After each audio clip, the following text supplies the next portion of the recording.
नमस्कार दोस्तों, मेरा नाम है कृष्णकांत। स्वागत है आपका नॉलेज साथी में।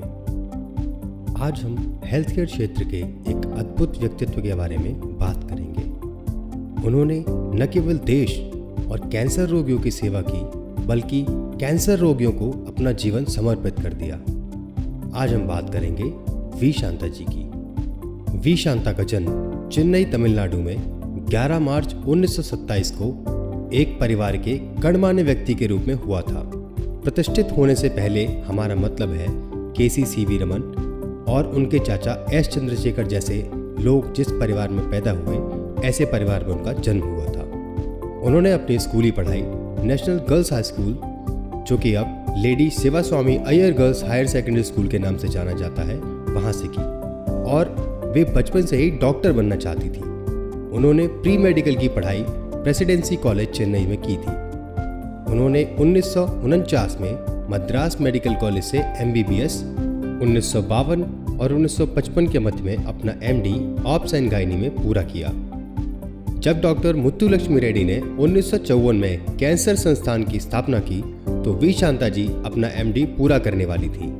1940 और 1950 के दशक में चिकित्सा के पेशे में प्रवेश करने वाली भारतीय महिलाएं आमतौर पर प्रसूति और स्त्री रोग के क्षेत्र में प्रवेश करती थी, लेकिन वी शांता जी अय्यर कैंसर संस्थान में शामिल हो गईं। यह संस्थान एक छोटे से 12 बेड के अस्पताल के रूप में ही एक ही इमारत में न्यूनतम उपकरण और सिर्फ 2 डॉक्टर्स, जो कि थे वी शांता जी और कृष्णमूर्ति जी, के साथ शुरू हुआ।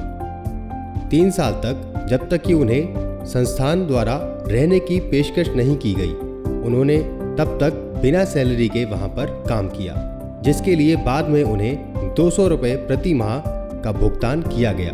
इसके बाद वह 13 अप्रैल 1955 को परिसर में चली गईं और 19 जनवरी 2021 को अपनी मृत्यु तक वहीं रही। 60 से अधिक वर्षों के करियर में वी शांता जी कैंसर के शुरुआती लक्षणों का पता लगाने और लोगों में रोग की सार्वजनिक धारणा को बदलने की वकील थी, खासकर बीमारी से जुड़े अत्यधिक भय और निराशा की। उनका मानना था कि लोग बीमारी का नाम सुनकर डर जाते थे, जिसको बदलने की जरूरत थी। इस अवधि के दौरान रोगियों की देखभाल और बीमारी के अध्ययन के अलावा उन्होंने संस्थान में विशेषज्ञों और वैज्ञानिकों के एक पूल के निर्माण पर ध्यान केंद्रित किया।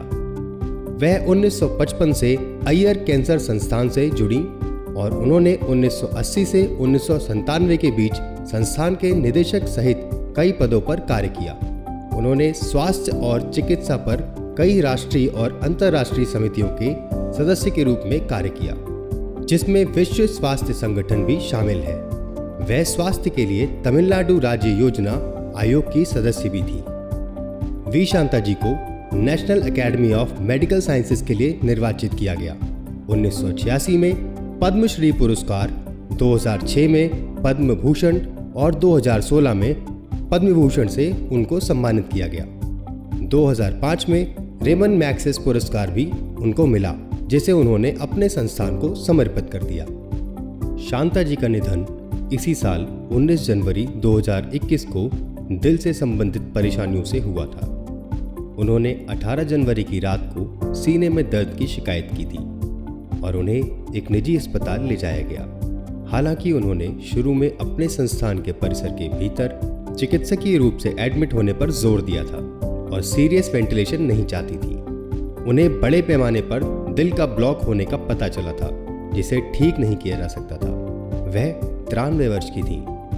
दोस्तों, डॉक्टर शांता भारतीय चिकित्सा विज्ञान के उन पायनियर्स में से एक थी, जिन्होंने महिलाओं को आगे आने और हेल्थ केयर वर्कर्स के रूप में जुड़ने का एक रास्ता बनाया। चिकित्सा के क्षेत्र में उनके योगदान के लिए नॉलेज साथी उनको श्रद्धांजलि देता है। धन्यवाद।